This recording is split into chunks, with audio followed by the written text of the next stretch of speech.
Nabahiran po ang pangalan ng Senado ng Pilipinas matapos pumutok ang issue kaugnay sa pork barrel scam.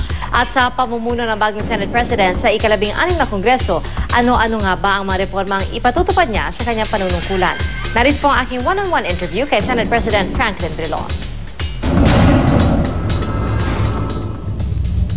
Mga kapuso, kasama po natin ngayon si Senate President Franklin Drilon at aalamin po natin kung ano yung kanyang mga balak para sa ika-16 na Kongreso. Ano ho ba yung mga prioridad po ninyo bilang Senate President? Nakaraang 2 taon, maganda ang ekonomiya ng ating bansa. Dahilan sa mga batas na ating naipasa sa Kongreso. Halimbawa, yung tinatawag nating sin tax, kung saan mahigit sa 33 bilyong piso ang maidagdagdag sa ating kaban ng bayan. O pangalawa, yun pong ating mining industry. Yan po ay sa ngayon kailangan taasan natin ang tinatawag natin ang buwis para sa ganun mas malaki ang pakinabang ng ating bansa doon sa kikitain ng mga minahan dahil ito naman ay ating natural resources. Pangatlo, yun pong tinatawag nating cabotage law. Yan po naman, Pia, yan po ay batas tungkol sa inter-island shipping. Sir, parang one of the issues rin po ngayon, yung sa mga oversight committees na parang i-rationalize yung oversight committees. Ano ho ba yung main purpose po ng pagsasagawa po nito? May mga tinatawag tayong oversight committee to precisely perform oversight functions over the corresponding cabinet departments in the executive branch. Tingin niyo po ba kailangan maging mas stricto sa pamimigay ng PDAF or kailangan dagdagan yung mga patakaran sa pamimigay nito? Ginagawa na po Dahilan po dito sa mga nabunyag na mga alleged anomalies. Ngayon hinihigpitan. Halimbawa, sa palagay ko wala ng mga NGO na pwedeng gamitin as a conduit. Nakakalungkot, meron bang NGO na maayos.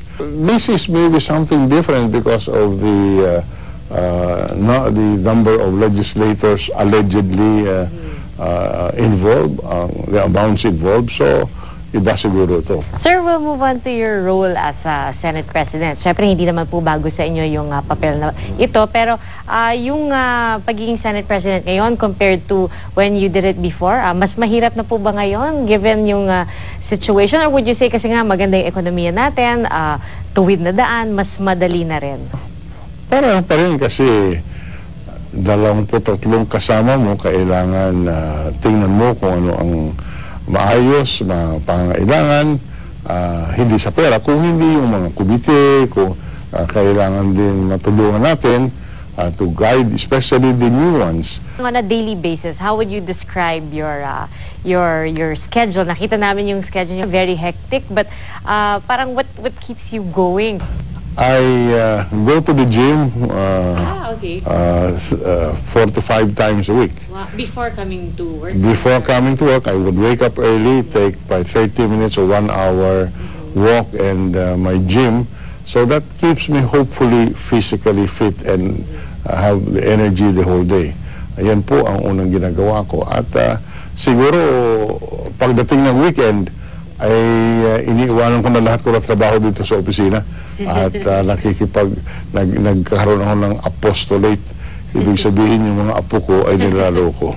Okay. Ano pong tawag nila sa inyo, Senator? Dodo. Dodo. Cute. How would you describe yung playtime po ninyo with your apos? Kumakain sa labas, sa bahay lang, kung minsan. By social functions come in after 7. So nakakauwi ako siguro mga alas 9. And I hit the bed mga at 10 to 11. And I have about 7 hours sleep. What do you like to do in your free time? I catch up with my reading. Kadalasan, I just watch television, watch the games, the FIBA.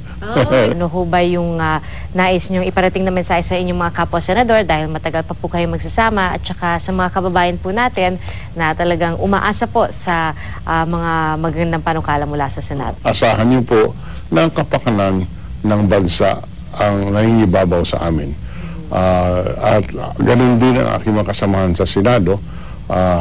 kung minsan nagbabangayan, ngunit yan naman ay kasama sa